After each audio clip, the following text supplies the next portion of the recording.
La colonisation fait partie de l'histoire française. C'est un crime. C'est un crime contre l'humanité. C'est une vraie barbarie. Février 2017, Emmanuel Macron, candidat à l'élection présidentielle, lance sa relation tumultueuse avec l'Algérie. Il s'excuse pour la colonisation française et après son élection, promet de restituer les crânes d'insurgés algériens tués au XIXe siècle par l'armée française. Quelques mois plus tard, Alger organise une cérémonie militaire solennelle pour le retour des dépouilles des 24 combattants algériens qualifiés de héros par le président Abdelmadjid Tebboune, un symbole fort entre Paris et Alger.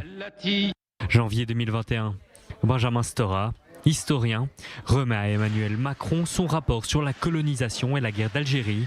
Le président français s'engage, il veut réconcilier les deux pays grâce à des actes symboliques. Un mois plus tard, il reconnaît officiellement la torture et l'assassinat d'Ali Boumendjel par la France, contredisant le narratif du suicide défendu jusqu'ici par Paris. Il enchaîne quelques mois plus tard et demande pardon aux harkis, militaires algériens musulmans dans l'armée française, abandonnés ensuite par la France. Octobre 2021. Alger rappelle son ambassadeur en France.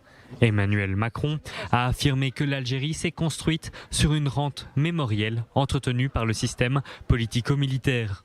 Néanmoins, Paris continue les gestes symboliques. Les archives de la guerre d'Algérie sont réouvertes.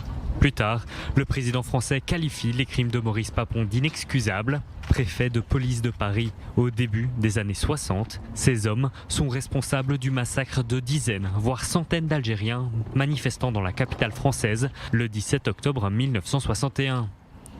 Août 2022, Emmanuel Macron voyage en Algérie. Le partenariat entre les deux pays s'approfondit.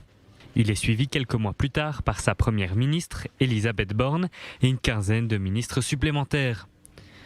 Tourisme, culture, industrie, la réconciliation entre les deux États se concrétise par des accords bilatéraux.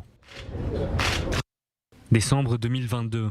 À Alger, le ministre de l'Intérieur français Gérald Darmanin met le point final à la crise des visas entre les deux pays. Cela faisait plus d'un an que la France réduisait drastiquement le nombre de visas donnés aux Algériens pour entrer sur le territoire français. L'objectif, pousser le gouvernement à collaborer sur la question des migrants illégaux. Un accord est trouvé et le président algérien Abdelmadjid Tebboune loue une relation de confiance retrouvée. Février 2023, Amira Bouraoui, militante politique et journaliste franco-algérienne, est arrêtée en Tunisie et en passe d'être expulsée vers l'Algérie. Cette activiste s'est fait connaître en 2014 lorsqu'elle s'est opposée à un 4e mandat du président d'alors Abdelaziz Bouteflika avant de s'engager dans le Irak, mouvement de protestation politique. Elle obtient la protection du consulat français à Tunis et prend un vol pour la France. Alger condamne une exfiltration illégale et rappelle son ambassadeur en France.